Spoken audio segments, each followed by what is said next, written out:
Hello friends, यदि आपने भी जीडीएस वैकेंसी 2024 के लिए अप्लाई किया है और अब आप मेरिट का इंतजार कर रहे हैं तो आप सभी के लिए बड़ी खुशखबरी लेकर आए। बड़ी खुशखबरी सबसे पहले आपको बताइए कि 44,228 पदों का जो फर्स्ट डीवी है वो कब होगा, इस वीडियो के माध्यम से जानकारी बताएंगे।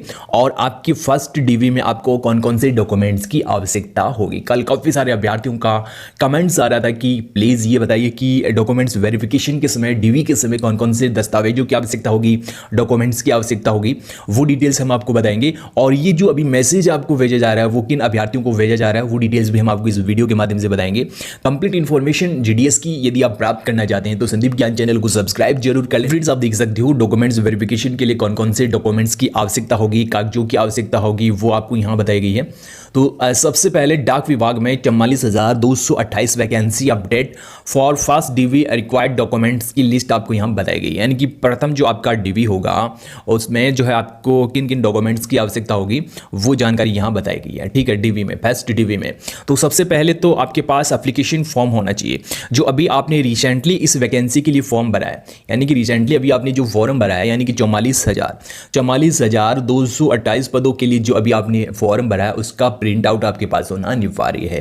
ठीक है, ये प्रिंट आउट की आवश्यकता होगी। इसके बाद आपने आपकी जो एजुकेशन क्वालिफिकेशन इस रिक्रूटमेंट में लगाई है, यानी कि ये जो रिक्रूटमेंट था वो बेसिकली 10th पास के लिए था, तो यहाँ 10th पास की मार्कशीट आपने लगाई है, डॉक्यूमेंट्स आपने 10th के लगाए हैं, वो सभी डॉक्यूमेंट्स आपके पास होना अनिवार्य है। यानी कि नॉर्मली अभी जो आपने फॉर्म भरा है उसमें जो भी डॉक्यूमेंट्स लगाए हैं वो आपके पास होना अनिवार्य है। ठीक है, और यहाँ देख सकते हो 2 डॉक्यूमेंट्स आपके यहाँ क्लियर हो जाते हैं। आपका प्रथम है एप्लीकेशन फॉर्म, इसके बाद 10th की मार्कशीट एंड सर्टिफिकेट। ठीक है, ये 2 डॉक्यूमेंट्स आपके पास होना अनिवार्य है। अभी जो 44,000 पदों की जो वैकेंसी निकाली गई है उसके लिए हम डॉक्यूमेंट्स की टेंटेटिव जो लिस्ट है आपको दे रहे हैं। इसके साथ फ्रेंड्स फिर आपके पास होना चाहिए कास्ट सर्टिफिकेट, ये आपके पास सेंट्रल गवर्नमेंट वाला होना चाहिए। ठीक है, ये थोड़ा ध्यान रखना होगा। अब काफ़ी सारे अभ्यर्थियों का कमेंट्स आएगा कि कास्ट सर्टिफिकेट SC ST का कौन सी जो कैटेगरी वाइज की आवश्यकता हो गई। तो नॉर्मली यहाँ मैंने ये बता दिया है कि कास्ट सर्टिफिकेट होना चाहिए आपके पास सेंट्रल गवर्नमेंट का। जैसे कि आपने देखा होगा कि OBC में ये जो कास्ट सर्टिफिकेट इंग्लिश भाषा में आपके लिए उपलब्ध रहता है, तो सेंट्रल गवर्नमेंट का और एक आपका बनता है स्टेट गवर्नमेंट का। तो आपके पास कौन से जो कास्ट सर्टिफिकेट आवश्यकता होगी सेंट्रल वाले की। ठीक है, तो ये आपके पास होना अनिवार्य है। और काफ़ी सारे ऐसी डिविजन्स थे जहां जो आपके सर्टिफिकेट था स्टेट गवर्नमेंट का वो भी चल गया था, लेकिन आपके पास इस प्रकार के डॉक्यूमेंट्स होना अनिवार्य है। ठीक है, इसके साथ आपके पास मेडिकल सर्टिफिकेट। ठीक है, कौन सा सर्टिफिकेट होना चाहिए? Medical certificate. अब मेडिकल सर्टिफिकेट अभी आपको बनवा लेना चाहिए क्योंकि आपकी फर्स्ट डीवी में इसकी आवश्यकता नहीं होगी।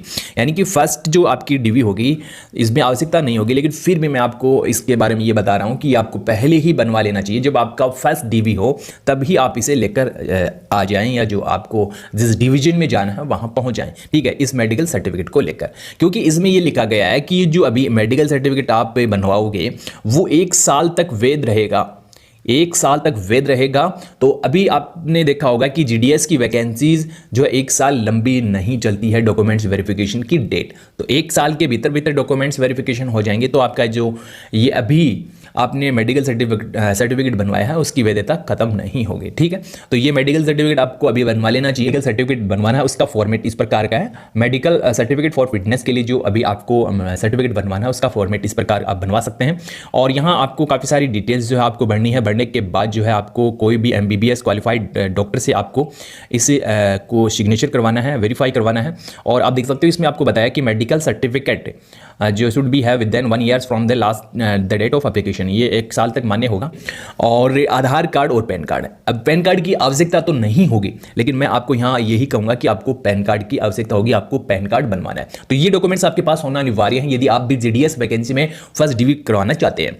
ठीक है, और यदि आपको कुछ पॉइंट समझ में नहीं आया है तो आप हमें कमेंट कर सकते हैं। एप्लीकेशन फॉर्म, 10th की मार्कशीट, कास्ट सर्टिफिकेट सेंट्रल वाला, मेडिकल सर्टिफिकेट होना चाहिए, आधार कार्ड और पैन कार्ड, ये डॉक्यूमेंट्स आपके पास होना अनिवार्य है।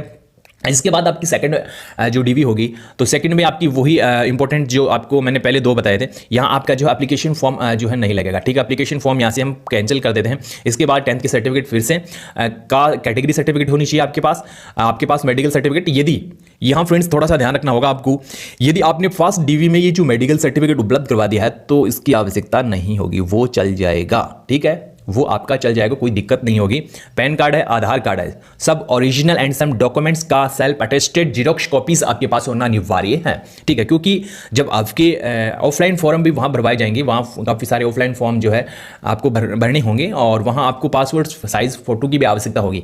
जो आप ऑफलाइन फॉर्म भरेंगे तो वहाँ कुछ ऐसे फॉर्म होंगे, वहाँ आपकी फ़ोटो भी लगेगी। जब आपका सेकंड डीवी होगा तो वहाँ आपको आवश्यकता होगी, तो ये आपको विशेष ध्यान रखना है। सेकंड डीवी में आपको कुछ जीरोक्स भी लेकर जानी है डॉक्यूमेंट्स की, और ओरिजिनल सब ओरिजिनल, और इसके साथ आपके पास पासपोर्ट साइज फोटो अनिवार्य है। जो भी आपको फॉर्म दिया जाए उसको भर के सबमिट करवा देना है, ठीक है। इसलिए मैंने आपको बताया कि आपके पास पैन कार्ड भी होना चाहिए, आधार कार्ड भी होना चाहिए, मेडिकल सर्टिफिकेट भी होना चाहिए, कास्ट सर्टिफिकेट भी होना चाहिए, इसके साथ 10th और 10th की मार्कशीट भी होनी चाहिए। अब काफ़ी सारे विद्यार्थियों का कमेंट्स आ रहा था कि कंप्यूटर नॉलेज इसमें अनिवार्य था क्या, कंप्यूटर डिप्लोमा की आवश्यकता होगी। तो नॉर्मली यदि है तो आप इसके साथ जो है आपने अटेस्ट किया तो चल जाएगा। और इसके साथ फ्रेंड्स, यदि आपने भी GDS वैकेंसी 2024 के लिए फॉर्म अप्लाई किया है और अब GDS वैकेंसी जुलाई बैच के लिए आप अप्लाई करना चाहते, सॉरी यहाँ जनवरी बैच के लिए, जनवरी 2025 बैच के लिए अप्लाई करना चाहते हैं तो संदीप ज्ञान चैनल को सब्सक्राइब कर लेना। जैसे ही जनवरी 2025 का बैच निकलेगा तो हमारे चैनल पे सबसे पहले आपको इस वैकेंसी रिगार्डिंग अपडेट जो है उपलब्ध करवा दिया जाएगा कि आपकी वैकेंसी कब आएगी, कितने पदों पे आएगी। तो संदीप ज्ञान चैनल को सब्सक्राइब जरूर करना।